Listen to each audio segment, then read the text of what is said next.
right, here we go. Lesson 204. The name of God is my inheritance. Lesson 204 is a review of lesson 184. We will begin each session with the theme behind this review lesson, which is, I am not a body, I am free, for I am still as God created me.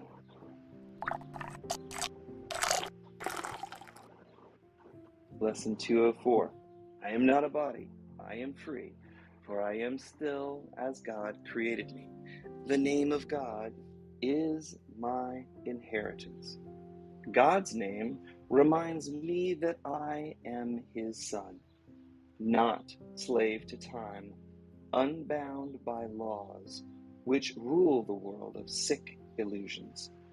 God's name reminds me that I am free in God, forever and ever one with God. I am not a body, I am free, for I am still as God created me. And I'm going to go read the notes from lesson 184, give us a little bit more depth in there. And then I think Tom's going to bring us on a little activity so that we can get this learning a little bit deeper inside of us. But thank you so much for joining us. Today's lesson 204 started a little bit late. I'm going to try and get started at 6:30. Today I slept a little because it's Saturday and I don't have to be perfect. All right, lesson 184. Let's get to the notes. This is the one that starts out, you live by symbols, reminding us the words that we talk about, these words that we use to communicate, are just symbols for what we're really trying to communicate. So you've got to take the words with a grain of salt and make it your own and find your own way to God through this. So here we go. The name of God is my inheritance. How you define yourself will determine what you believe is your birthright. Unless you perceive yourself to be part of the oneness of all that is, you will not believe that the name of God is your divine inheritance. In the world of time and space, we live by symbols. The names we assign to everything are the symbols that we live by.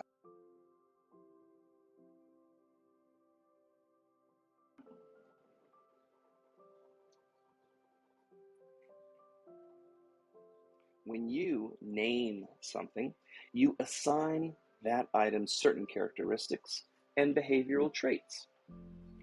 Naming assigns a past history that limits what you believe that item is capable of doing in the future. That's the symbolization. To name is to limit. Once named, your beliefs will limit how you perceive that item in the future. Your past beliefs are symbolized and frozen in time by the name you assigned to a particular object. Those same historic beliefs will be imposed upon that item by your mind in any future interactions. This results in any future experiences becoming a replay of your past beliefs, since your mind limits what interactions are acceptable. Since your mind limits what interactions are acceptable when it encounters that item in the future. When you name something, you do not just define it, but you make it real. These names and definitions become the constraints of your provisional reality. When you accept the name, you also automatically accept the limitations that are associated with that name. The goal of naming is to break up the unity of the whole by separating the whole into various specific attributes of the whole. Next, naming takes these special attributes and emphasizes the space that we perceive to exist between the parts of the whole. It then assigns special names to the individual parts. These names are falsely assumed to possess separate, independent, and autonomous existences. These artificial parts are then perceived to have powers that can impact and change other aspects of the whole. When we name, we emphasize the space between what has no separate reality, since there is only one whole.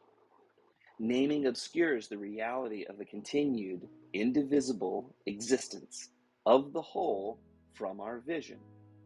This partial vision creates the illusion of space and makes the separation appear real.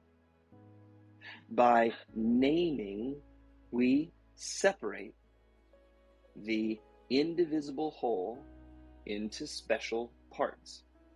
We ignore the true interrelationship and interdependence of the parts that comprise the indivisible whole.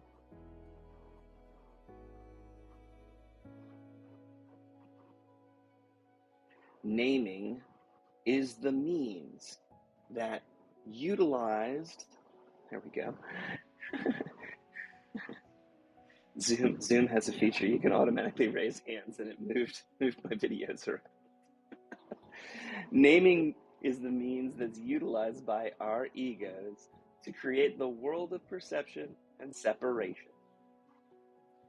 What we perceive to be our provisional reality is made with a partial vision, which ignores the oneness of the whole.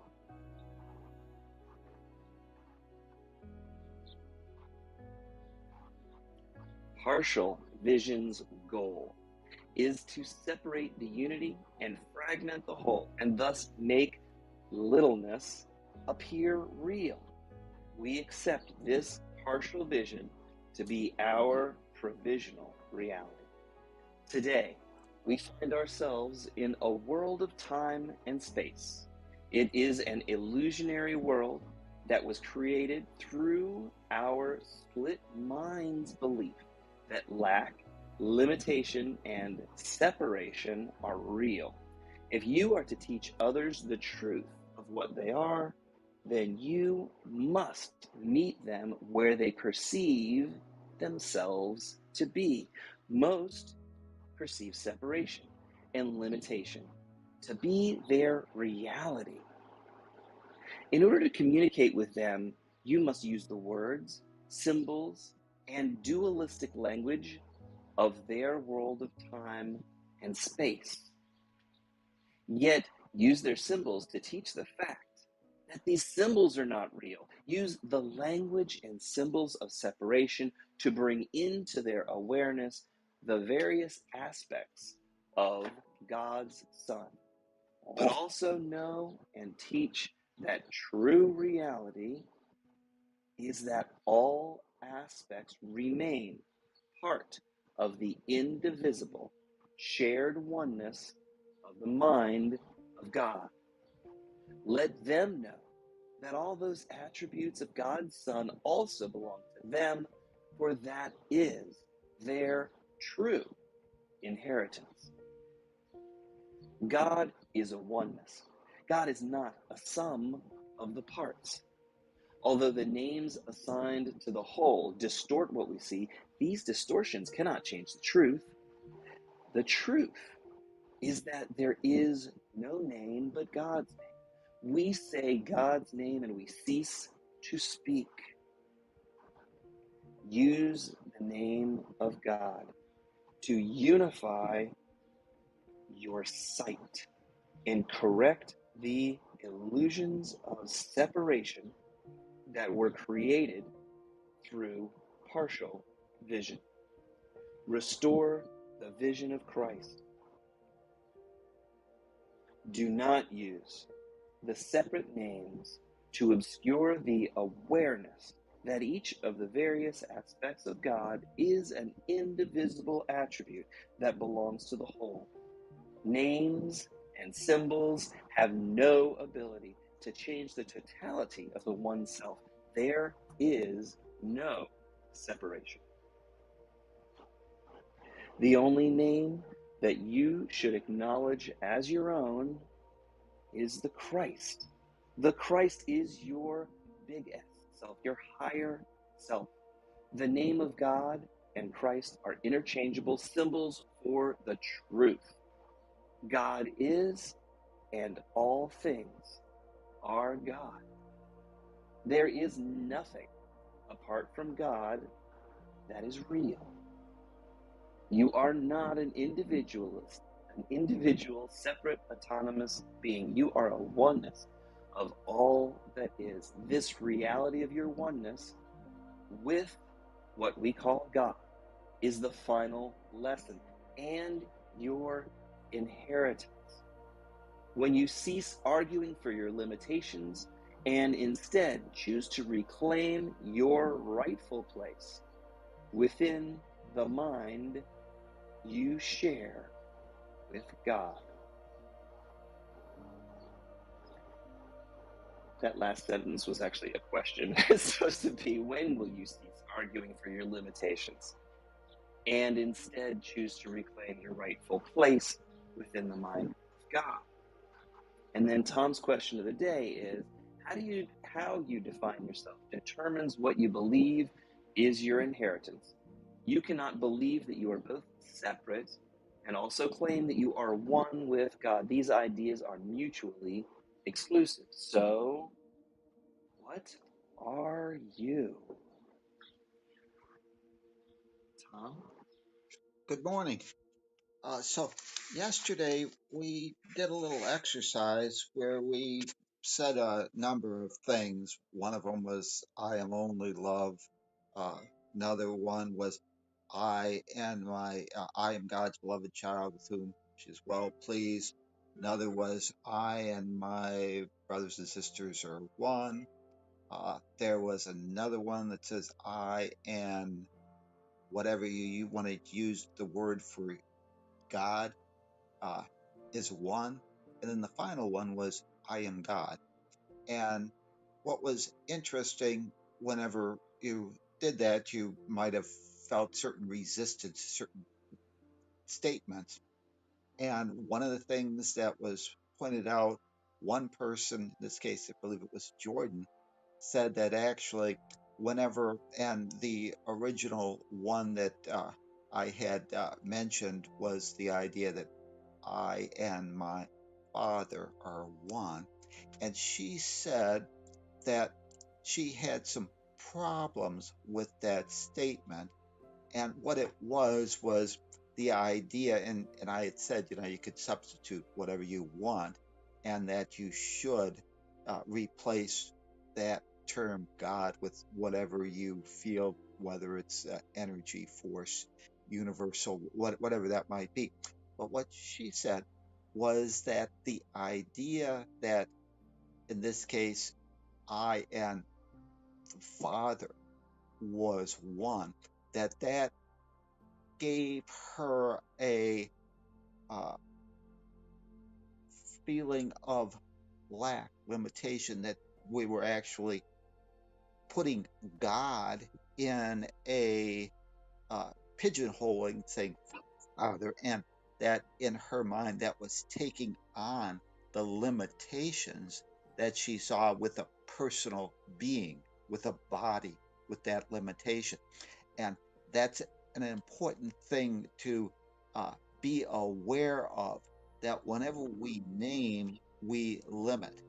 And therefore, actually, this lesson says the name of God is my inheritance. But whenever we, even in certain religions, you don't use the word, the name of God, because that limits that whole idea. But for most people, we live in a dualistic world, and this lesson here, uh, lesson 148, which is the name of God is my inheritance, is this idea that we do live in a dualistic world, that where the separation appears real, and that languages are symbols, and that we live by symbols, and it's our uh, word for something that calls into our awareness certain beliefs about that symbol. And that symbol tends to place limitations on what we believe it can do. So, that's why some religions say God is, and then you cease to speak, you cease to define that. Some religions might say you don't even mention the word God because to do that is just to limit. So, what we want to uh, do today is a couple of things. One, we want to become aware of this idea that the name of God is my inheritance.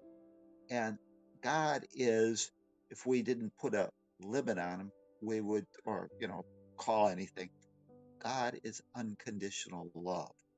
So my inheritance is unconditional. That's what you truly are. Your individual aspect that appears in this world of duality to be unconditional love. Unconditional love extends to all, its creation, all that it is. So when God creates, and this is kind of the difference between what the Course would call making and uh, creation, which is an extension. When you make, you come from the idea that there's limitation, that you are limited, and that you do not extend all to all. You extend a partial uh, thing, and within that, we extend limitation to the item that we're naming. When God extends, he extends, or she extends, or it extends, or whatever you, the creative force extends what it is, which is creative force, and it extends that to us. So our divine inheritance is that creative force. Now, love is unconditional. Love does not make demands or say how we are to use that creative force per se. So if in the world of time and space, it becomes a question of how we perceive ourselves, whether we are going to extend love and extend what we truly are, or in this world, this dimension of time and space, which is a world of perception, which adds that layer of our beliefs, that idea of our beliefs will determine whether or not we extend love or we extend or create through fear. If we create through fear, that would be extending some type of limitation, and it would actually be an extension of fear. So if I uh, perceive the object that I'm supposedly receiving this is separate from me, and I perceive myself that that person lacks something, when I give them a donut or whatever it might be, if I see that person as lacking, or that they need this donut to make them happy, I see them as a body that needs this donut so that they can uh, continue to survive. I'm actually extending some type of fear because I'm coming from the idea that they're not perfect whole, and that they are the body. And the theme of this lesson, the overall theme is I am not a body, I am free, for I am still as God created me. When I see them as a body, as a limit, having limitations, I'm not seeing them as being free. I'm extending my internal belief that they're not whole. And so I'm actually extending a form of fear. So The difference between creation and extension is not the act of giving the donut, but the thought behind why I'm giving that.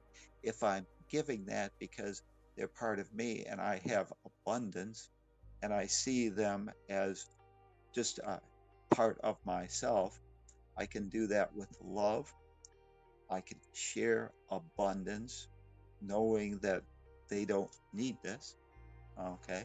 So what when we're giving, we're really giving our egoic beliefs about that in this dualistic society, somebody that might see themselves as separate.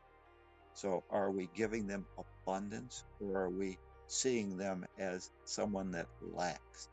And that's the difference between creation, which is an extension of love, and making, which is an extension of fear, which is coming from the idea of lack, limitation, and separation, that someone is needs something from me to make them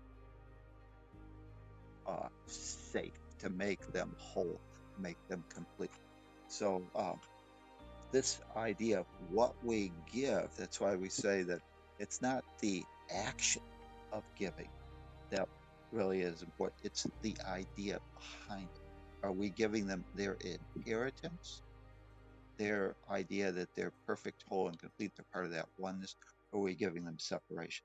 So the question of the day was, what are you? And when God gives, he extends everything to us. And in this world of time and space, because love does not make demands, it does not say that you must use that creative force in any particular way. You can pretend that you're limited and therefore give limitation. And if that is true, that will be part of an illusion.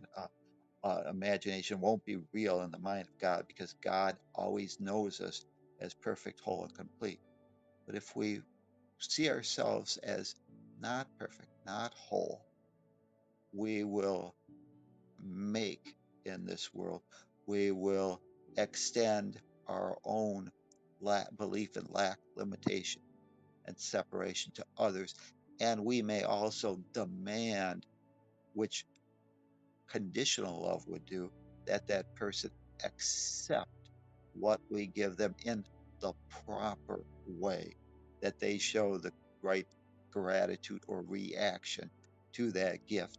And if they don't, then we withdraw it, which is, again, what we might call in time and space conditional love, which the Course says is a form of fear.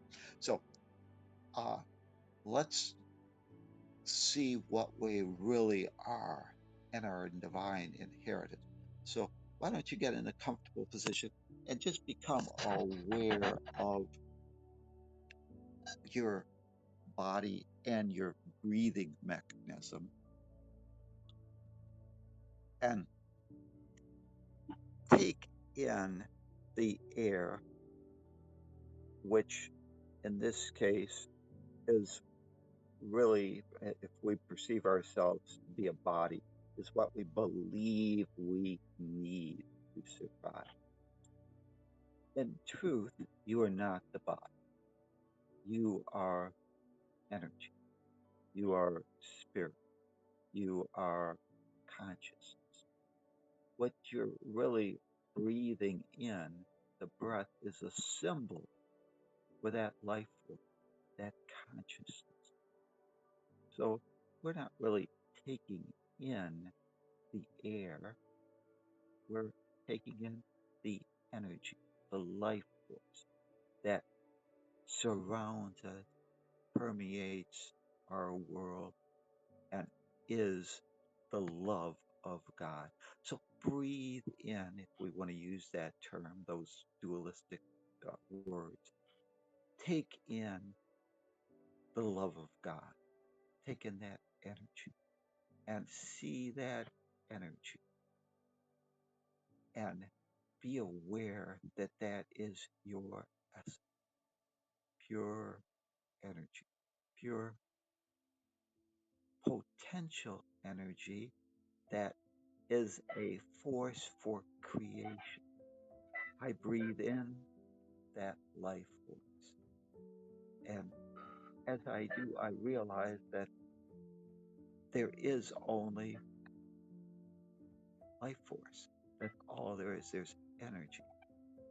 And in time and space, that energy is perhaps what scientists might call potential energy. And I am potential energy.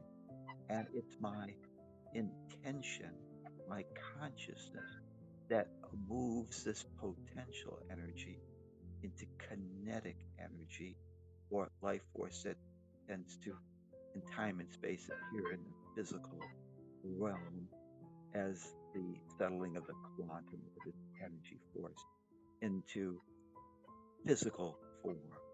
But I am energy. I take in that energy. I am that energy. I breathe in and accept the love of God, that life force, for that is what I am, pure energy. And although in this world of beliefs we may perceive ourselves to be separate, autonomous parts from the whole, in reality, we are one. I appear in my own mind to perhaps be an individual ray of light, of energy, but actually, I share the mind of God. I am part not of some individual photon of light. There is really only energy. There's no separation. There's just part of the whole. And as I breathe in and realize that I am part of that oneness, my sunbeam, my light, realize is part of that whole, that sun, that star, that energy. All there is energy, light, being. That is what I am. This is my divine inheritance. God is not separate from me. I'm not a sunbeam. I am a God, part of that. And in this world, because God is unconditional love, I can extend the truth of what I am and that truth to other rays of light that might perceive themselves to be separate, not part of the whole. And I can extend the truth and I can extend the idea, the thought that they too, although they might perceive themselves to be separate, are part of that oneness, part of that whole.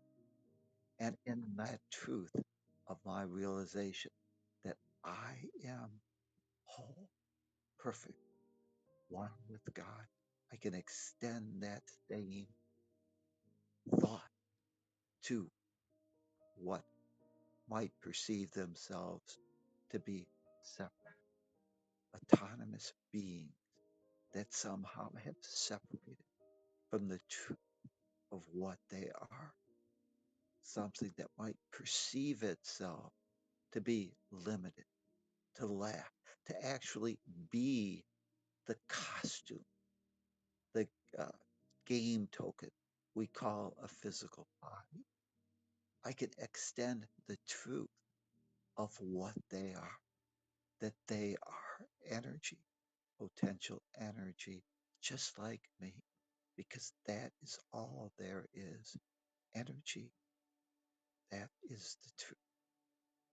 And since I am what the source is, unconditional love, I extend that truth to my brothers, sisters, my other photons that might perceive themselves to be separate. And I extend that truth to them. And I meet them where they are. I extend that truth. And if they perceive themselves to need the donut to nourish what they perceive to be their game token that they think they need to survive, that's okay. I extend that to them. But I give them also the truth that they are not a body, that they are free, for they still remain as God created, part of that oneness of all that is. And as I give that donut, I extend that higher truth.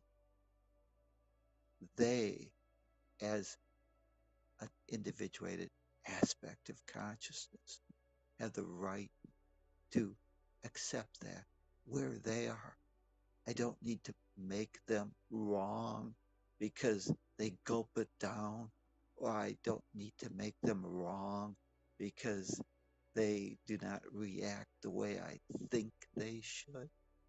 I extend the truth that they are part of the oneness of all that is. And being of that oneness, I give all to all. And I give with unconditional love. No conditions, no requirements, that they actually receive this donut as I perceive them or as I need them to be, because I know that they are light, their energy, and that they may perceive themselves to be a body. That's not their true essence. Love extends itself, gives all to all, and gives each the individual freedom to be or imagine anything they want. If they want to imagine that they are a body, that's all right. I hold that truth that they are part of the oneness of all. Today, I will not mistake the game token, the roles that somebody plays in this game board of time and space, this world of perception, which is the world of beliefs. I do not make them wrong for their beliefs. I simply hold the truth that they remain part of the oneness of all that is, and that on this game board, they can play whatever roles they want. If they accept the truth of what they are, the idea that they are not the body, that they are part of the oneness of all that is, that they have abundance, they're perfect, whole, and complete, that they're not in a center. If they accept that, that strengthens the idea and they move up, so to speak, towards the truth. If they choose to deny that or not accept that, I realize they're on their own perfect path. Unconditional love does not judge, does not make someone wrong because they're on their own perfect path and that's not mine. I don't need to correct them. I just need to extend the truth and hold that light to them. And this is extension. This is creation. The donut, the form, is just something we need to be able to play time and space. I give the wholeness. That is the mind, the thought that's behind. And I give unconditional love because I am that. That is my divine inheritance.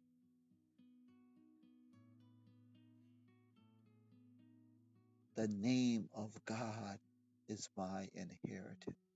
The name of God is unconditional love. The name of God is the extension of that oneness, the extension of that pure potential energy.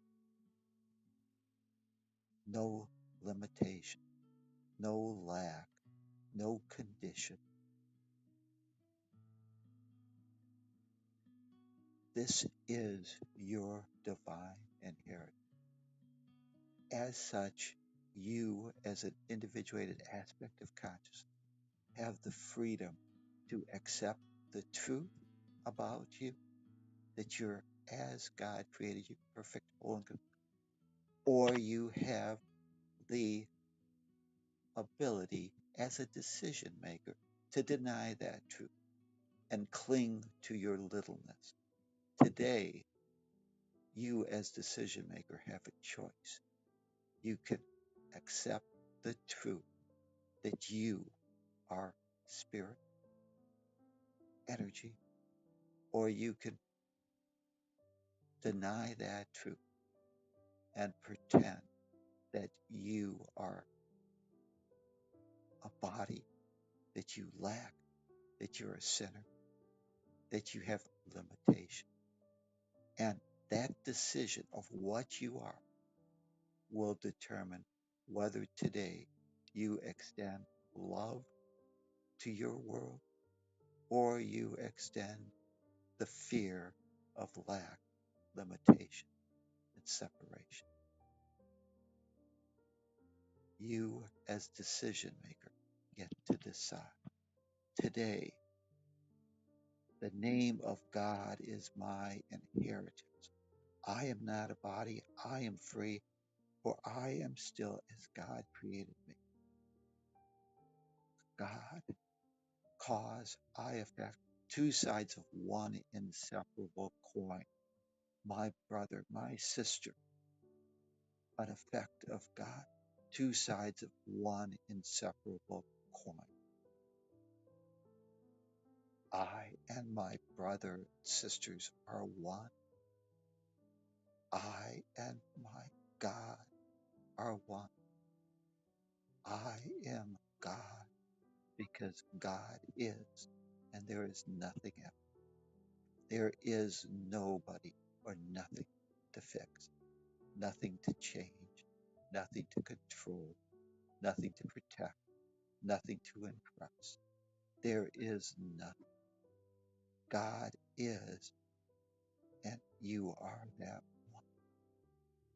And with that realization of what you truly are, decide for yourself how you will live this day, how you will, what your role will be on this game board of time and space, this world of perception. And although we're energy, we need that game token, that costume to hold a space in this time space continuum. So let's reconnect with that game token, the thing we call the body, that neutral communication device, and reconnect and move that energy through the game, that costume we call the body, and reconnect with it. And as you move that energy through and reanimate the body, send an energy bolt and reconnect to this stage, this planet Earth, the ground that is the game board where we get to pretend that we lack, that we're separate, or that we can demonstrate love in form, even in a world that others perceive to be a world of seeming hate and fear. Today, let the world be a reflection of your true self and extend that light to your world. And when you feel connected, just take a deep breath and open your eyes, realizing that I am not a body, I am free, I am still as God created me, and in the name of God, I claim my inheritance, for that is what I am. Create a great day for yourself and your world. Namaste.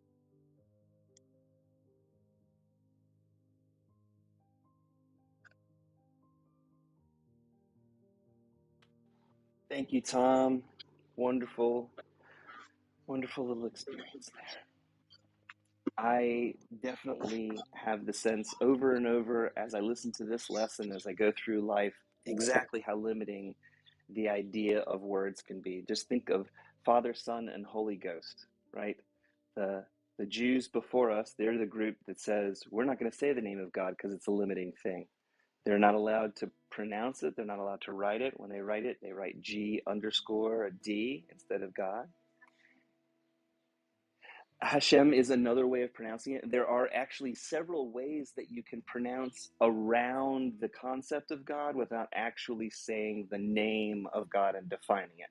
And so the point of it is the Jews went one way, Christians came along and they said, all right, we're going to define it to try and make it make sense to people. Father, Son, and Holy Ghost are three aspects of God that you can use to incorporate ideas around God. A brother to walk with, a guide, the Holy Spirit inside of you that takes information and interprets it for you, and the Father, a loving Father, a caring Father, a Father that wants only your highest good and never wants anything bad for you.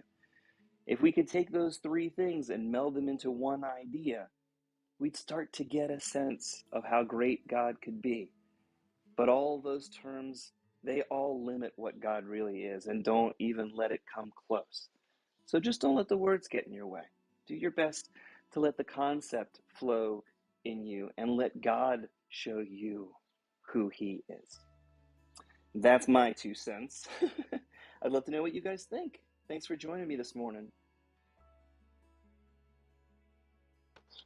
I just wanted to say, whenever I was young, and the idea of a father to me, my experience was that a father was a source of fear, a source of hate, and certainly that's not how I wanted to envision God. But because of my background, uh, I saw God as a God of fear, and that was the Course in Miracles says that that's really our greatest fear.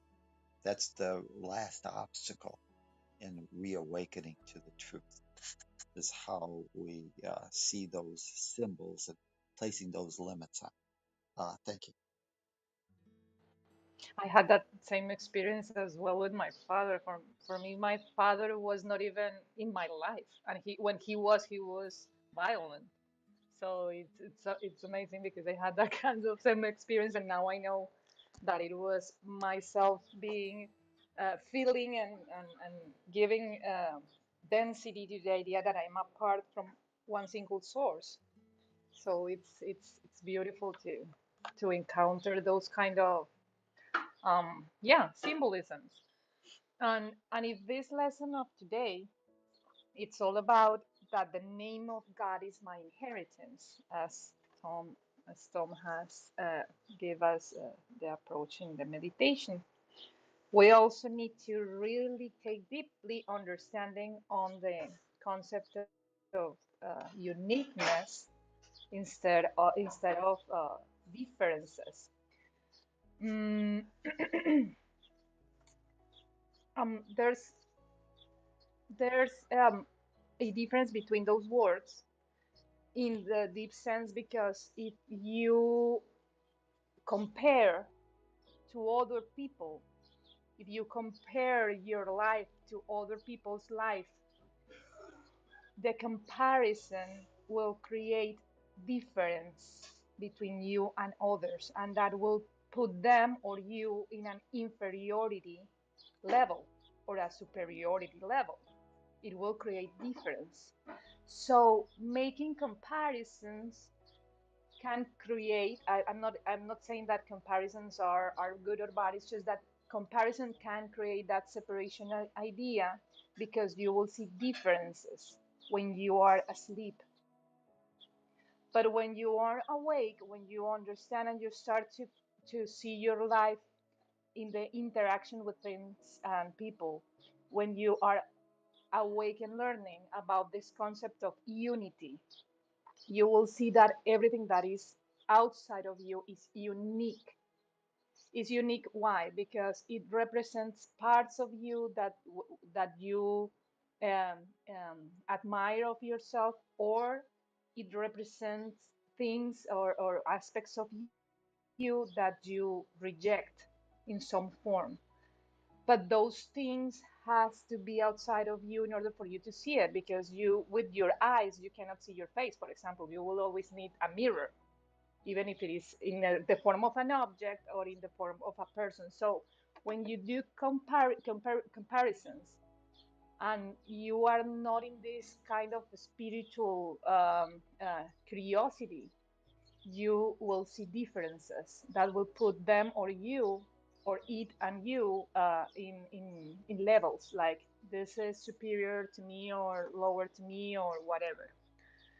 And that is the origin of any conflict, because then you will approach whatever it is you think you're lacking, uh, in a fearful way, instead of just connecting with that thing that you think that it's outside of you from a loving perspective, without having any attachments on the idea that you have to be the same as the other people. We are all unique aspects of God. We are all that same energy. So having people outside of us doing better or not in life is just an experience of symbolisms of yourselves, of ourselves. So when you do comparisons, just try to bear in mind that everything is unique, not different than you. It's unique and it has a gift for you. Even if that gift comes from something that you feel that you share with that person in a good way, or even if that it's a conflicted relationship, or you are in the position where you don't accept something that that person is doing or leaving, and you have a kind of opinion about it. The opinions and the label are there just to for us to be able to engage. So we will always have to compare. But if we are in a position when we are learning how to embrace the unity, you will not longer see differences but uniqueness. And in that uniqueness you will find gift. You will not have to change other people. You just embrace them as they are, learn from them the message that they bring into your life, and you move on, even if it is in a relationship with them, in any kind of way, as a partner, as a friend, as a team worker, as a team mate, sorry. And you will move on with your life with them, or you just engage with them. If it is a conflicted situation, you will find that they are unique in their ways. You will get their message, their gift to you, for you to be a little bit more aware, and you move on your life without them, because there's nothing wrong. Everything in the world is necessary, everything fits in a higher level. There's no waste in the universe. It's all for So the highest nobody good. is, yeah, is nobody is higher or lower than us. It's just unique. And the comparisons can create conflict. But if you have this in your mind, you will not longer see the need to be the same as anybody else, or try to make anybody else the same as you. You will just engage with people, things, and situations in a higher perspective, to really, really be graceful in your life, and see that God name is your inheritance, because everything is unique in that sense, and everything is God in that sense. And words are just symbolisms too. Adriana, you used the word uniqueness, uh, and that's fine. Uh, what we have to And realize in time and space, what we experience is differentiation, and differentiation or uniqueness does not mean different. If we, you know, realize that there's just diamond out there, and differentiation is kind of, well, us looking through at that diamond, a particular facet, and therefore seeing that uh, shimmering light as a different color. But ultimately, the source is diamond. And we need to realize that differentiation does not mean different. When someone is differentiated, what that really means is they're having a certain aspect of the a certain aspect, they're placing a little more attention on that aspect, and therefore they appear to be different. And at that moment, because of what their focus is, they are, I'm going to so to speak, in time and space, different. They behave differently or whatever. But ultimately, that's their diamond. That's just a facet of the whole. And so differentiation does not mean different. We're still diamond. We're still, as Adriana points out, a part of that whole, that oneness, that we are there, that energy down inside. And that's, you know, the truth. And the differentiation is just a particular facet of the diamond that someone from outside is observing, and now they see that speck of light through one particular facet, and it shimmers, and it looks like it's all different, but ultimately it's all coming from the same source.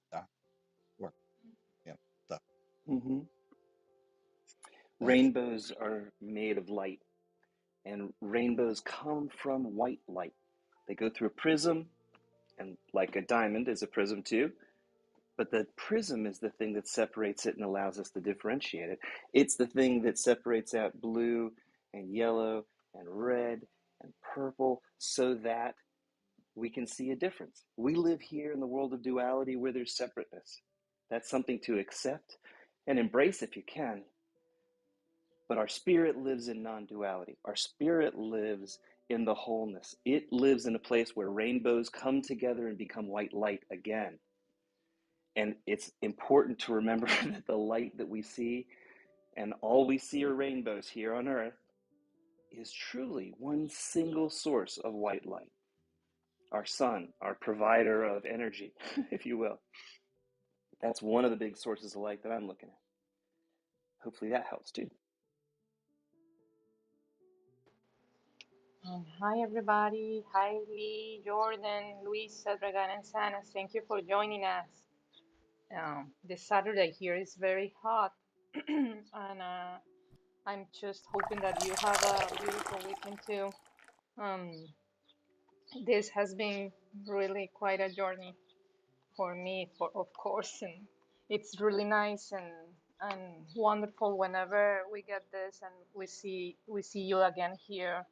It's something to be grateful for, to have uh, um, company while doing this every single morning. So thank you for showing your presence here with us. I wanted to say that I love this entire conversation and I love how it ties into what we were speaking of yesterday. And for me, I've come to the realization so many times how limiting words truly are and how limiting concepts truly are. But I see the importance in using them because it does, while it creates constructs to allow us to be able to see differences. And it's like Tom said, I think the other day, sometimes it takes 5,000 successful failures to reawaken to the truth. And I think that we create these constructs and these limitations so that way we can come back and reawaken to the truth that everything all is one and everything is connected. If you think of, well, when I think of like space, space is just space, but now you add four walls to a space and now you have a room. That doesn't make the space any less space, it just now it has constructs, and that allows you to be able to differentiate from room to room or from, let's say, like a Great house to the example. outside, right? And you need those constructs to be able to see the differences. But then you reawaken to the fact that at the end of the day, you take down the walls or you leave up the walls, and the space is still exactly as it always was and as it always has been. So for me, I like to notice, Lee, as you said, embrace the differences or quote unquote differences, because it allows you to see that at the bottom of everything, we are all more alike than we are different. We might have those individuated, aspects of ourselves that appear out to others, but at the source and the root of everything, we are all from that same divine source. So I love this conversation, and I love thinking about the limitations that words have, but also how beautiful it is that we can communicate with one each other. And I also think it makes me think of my resistance. I've always had, well, not always, I've have less resistance now, but I had a big resistance to the word God because it was that box that I had created that put God into it. And I realized that it's not that little box, that there's so much more. And that the reason why I had resistance was because I had to reawaken to the truth of what I believed. And I just, I feel like it's so important to be able to look at those different constructs and look at those differences, but then to be able to see what's underneath it all. And that really helps me go throughout my day. The other day, maybe it was yesterday or the day before, I was thinking about my people pleasing and why I wanted to do the right thing all the time. And I thought about it and I was like, well, it's not because I want other people to like me for certain things. It's not because I want them to think that I'm doing the right thing or because I need that justification that what I'm doing is the right choice. But it's really because I want to live my life in alignment with what I truly feel. And so when Tom was talking about how, Christ's consciousness is really just love, it's hard for me to separate and think of Christ consciousness as something different than what I am, because I never thought about it as something different. It's just always the way that I've always been. I've always acted out of love. I've always acted out of compassion. And I think that that might have been exacerbated by not wanting conflict with other people and maybe being agreeable in that sense.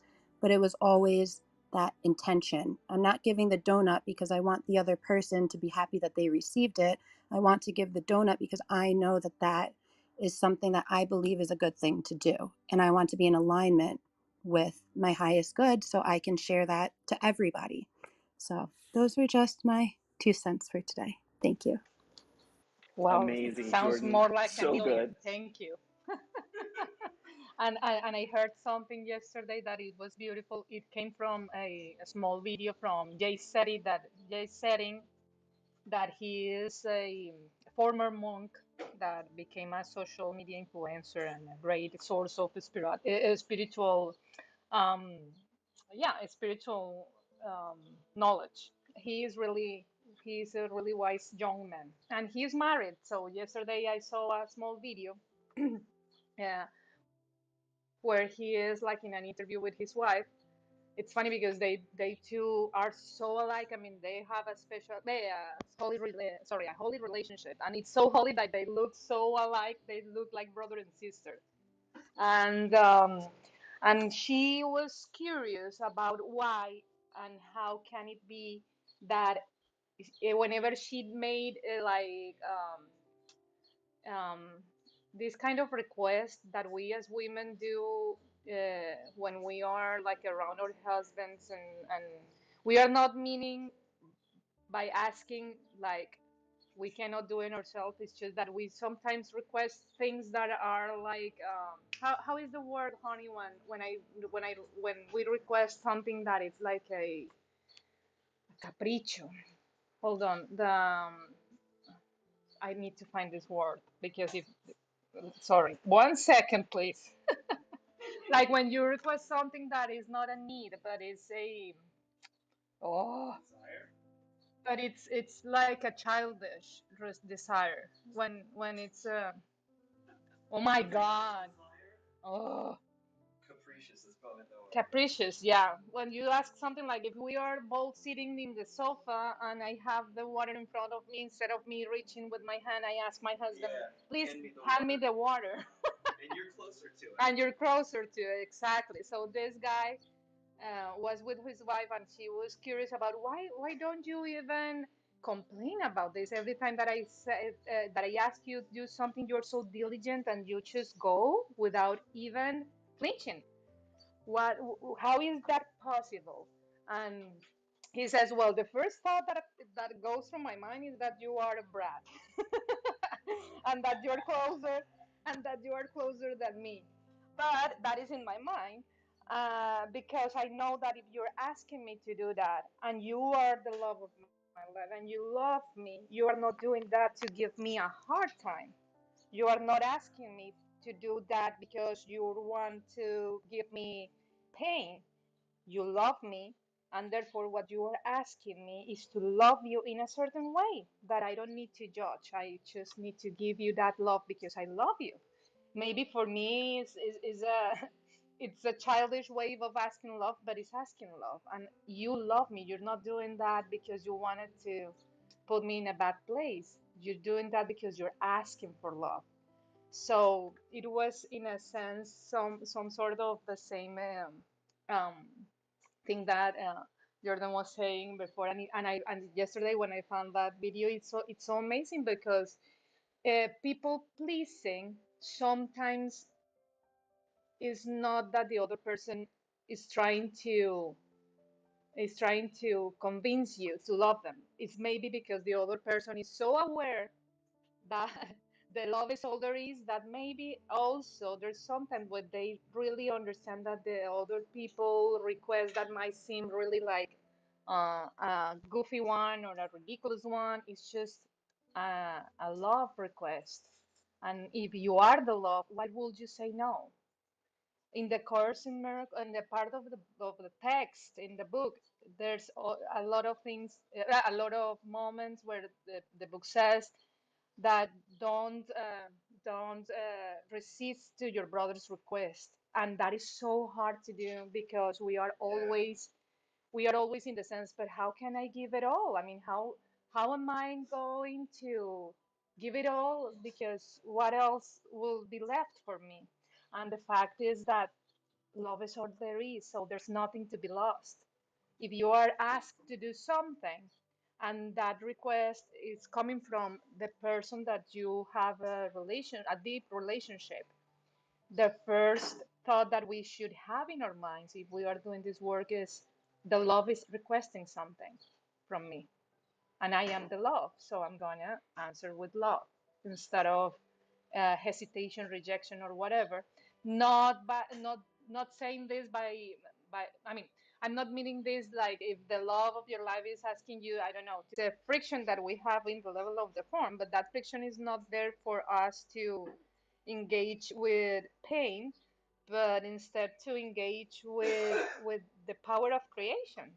You can say no to the person that you love, but that no will mean to them that you don't love them back. So we have to be very mindful when we do things. So the people pleasing is not a bad thing. It's just if it is unconscious, it will be seen as a desperate need of the person to convince you that they love you. So it is desperate. It is a desperate thing that can be seen without words. But if the people pleasing comes from the idea that I'm doing this for you because I love you, and that doesn't represent any kind of um, any kind of effort for me or sacrifice for me, and I choose doing this out of the blue because I love you, that it's all good too. I mean, that it's a good way to be a people pleasing. And I don't know, I think that as everything in duality has two sides, has two ways of seeing it, everything that we do can be seen in that very same way. Something that you judge that it's bad, for other people is the greatest miracle that they could experience. And who are we to judge if God doesn't judge us? So it's interesting to have this perspective, because it seems like the Course in Miracles is a course of saying yes to everybody and everything, and it's a challenge in the mind because the mind wants to see everything apart and differentiate it.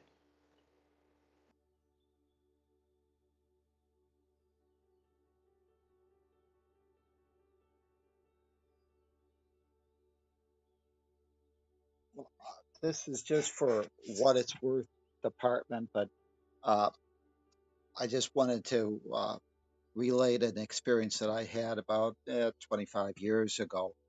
And, it demonstrates the importance of uh, our ability to have a game token of the body to relate with our world.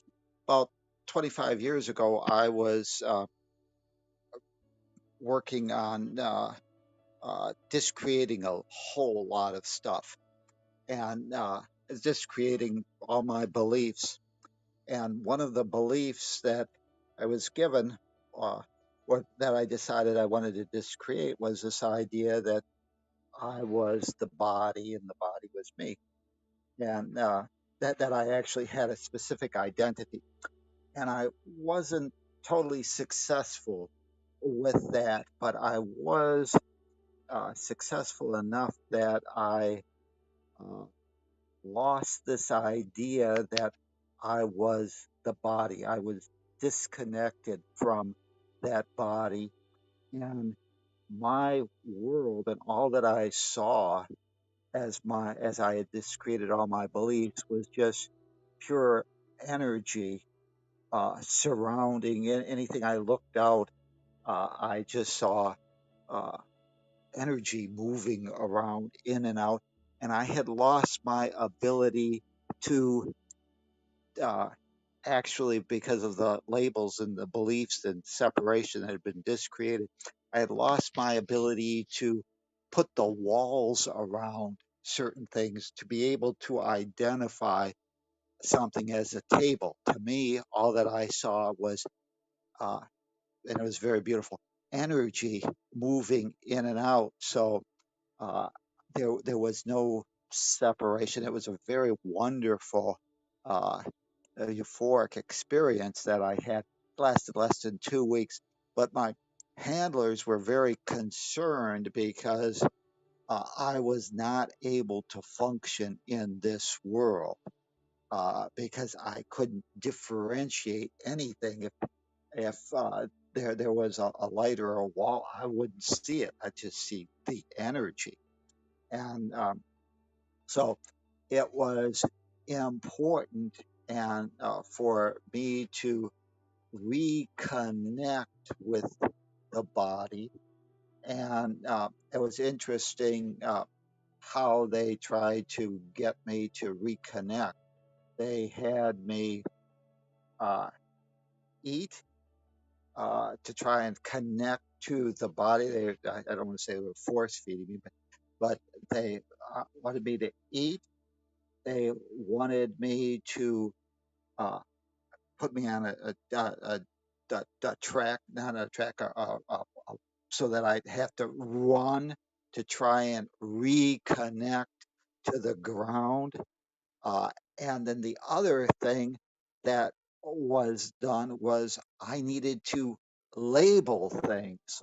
So they were asking me what I had no idea, and then they had to start giving me hints, and they just say, uh, call it anything, a blob, and I'd say it's a number, it's one, they'd say, "What's this other thing?" And I don't see anything. Give it a name. Okay, it's a one because that's the only word I was communicating with.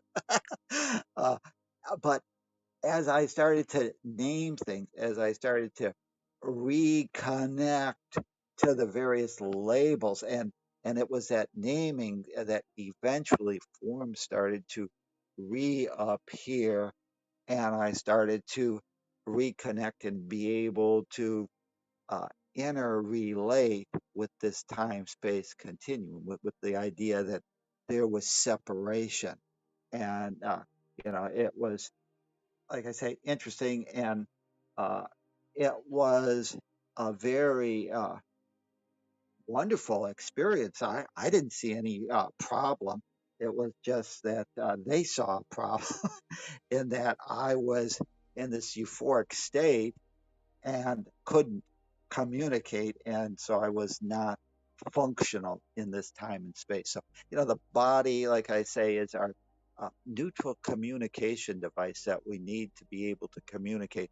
And in time and space, this dimension of form, it's important for us to be able to uh, differentiate, to be able to see the lamppost, the wall, from just what it is, which is just energy moving in and out of form, uh, so that you can play your role on this game board.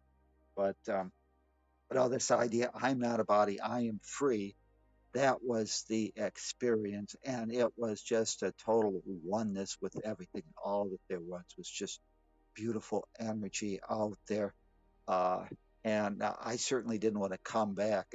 And I was kind of disappointed when I did. Oh, okay, thank you. Oh my God, that is amazing. I always love when you tell us and you connect that story with the lessons, Tom. And it's amazing to have that in your perspective, because that is also the reason why you are so good with words and decoding a little bit of the language in the book. That's why you were able to re-engage with the content of the book in a slightly different use of words in order for us to embrace it more openly.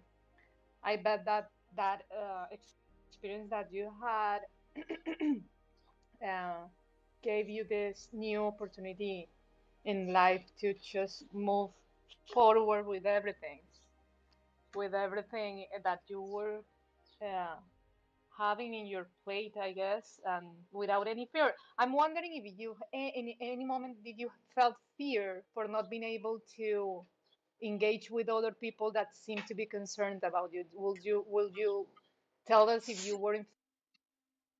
No, I didn't have any fear. It was interesting. Though couldn't see him, I could hear, and I was able to somehow communicate. I don't want to say telepathically or whatever, but I could, you know, hear what they were saying. Couldn't necessarily see them or anything like that, but maybe it was just telepathic of what it was. But I could see the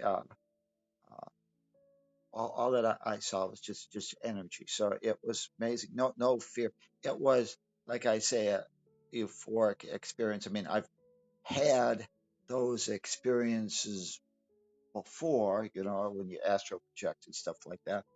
But this was uh, something that, you know, because I was on, I'm going to say planet Earth, and there was all these forms around, uh, and it was, very, very interesting. So, you know, uh, I, It's beautiful. I I don't mean, know. I It's always, hard, I hard to always, describe. yeah, it's beautiful. I always hear that experience, and I'm amazed for two reasons. One, that kind of experiences coming from you give me the sense that we are doing so I don't want to judge so hard this, but we are doing so bad the process in healthcare about treating people that had some kind of psychotic episode or something, because those kind of things are judged like diseases or something that is wrong in the brain or whatever. But it's because the medical resources is not has not yet been in touch with the spiritual perspective on things. So as those belief systems are so apart, a person that could be having a spiritual experience or a kundalini or whatever kind of interaction with the energy, with the pure energy or whatever, can be um, can be perceived as a bad thing and a disease, and people will get medicated and get out of their own minds. In fact, I remember this story from the guy that invented the origins of computers, Alan Turing. He was gay, and because of he was gay, the government put him on medication to castrate, chemical castration, and that messed so much with his mind that he ended up committing suicide. Mhm. So there's a need, an urgent need, and I'm glad that you had the right helpers around you or angels around you to treat you um, in a way that you were able to just re-engage with this world. But there's so many people that had experiences like yours that end up being so out of their minds because we don't know how to treat uh, spiritual emergencies, if you want to say that. Uh, uh, it's amazing, and I know that we are going into that direction because of science is now more into the quantum physics too, and all those things will end up in the same page that the concept of spirituality with oneness. And the Yeah. other part of your process that go. Well, I was just going to say, yeah, this wasn't something that was induced by chemicals or anything. It was a planned uh, procedure or experiment that was just in regards to uh, learning how to discreate various things. And, when I think about it, I've often heard or quantum physicists tell us that whole galaxies exist because at somewhere at some time, some astronomer wanted to observe them. And in this case, what it really was probably a demonstration, a little bit of reverse, that your world uh, is really, and this what the physiologists are starting to find, is that it's just a projection, that our mind is constantly projecting, uh, firing the photon, the neurons and stuff in our minds and creating the world that we perceive out there. But in this case, what did was actually discreate that world so that, like they say, a whole galaxy exists because some astronomer thought my world of form disappeared because I consciously wanted it to. I discreated the world of form, and all that was left was just energy. So it's interesting experiment, and it is just demonstrating, I guess, the power. We don't realize how powerful we are. We don't realize that we're God's beloved child with whom He's well pleased. We want to argue for our limitation, and uh, as long as we're here, we need to interface. There's learning lessons to be done, but the truth is that this is just uh, a game board, and that there is only energy, and that was that feeling of oneness. And it's a construct that we've put on, that we agree that to come here and play on this game token. And it also demonstrates the idea that even in this world of time and space, ultimately, the truth or God's laws apply. It's just that we don't necessarily realize our powers. So, And hope the that and the and helps. the Thank you.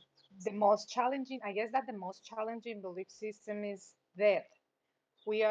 Our egos are so like tricky in terms of the understanding of the truth that it's in everything, that we are not physicality, but instead we are consciousness.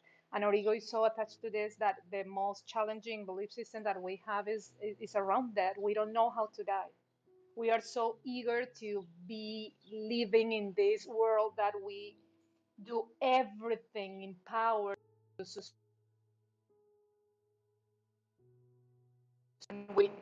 and we don't know how to die. So it seems like as sorry, my daughter is calling. I'm gonna have to say goodbye for now. So No I'm gonna problem. leave on. Okay, All sorry. Bye bye. All right. Well, this might be a good time for us to wrap it up. Unless, Jordan, unless you have anything else you want to add, or if anybody else wants to come up and say anything, you're welcome to. But this is our day. I come here and I read the lesson. Today we read lesson 204. The name of God is my inheritance. And I'll be here to read 205 tomorrow morning. And I hope this is helpful to you in your practice. And I hope you get a little closer to God today. I am complete. Thank you for joining me. Tom, I did have one question. So you said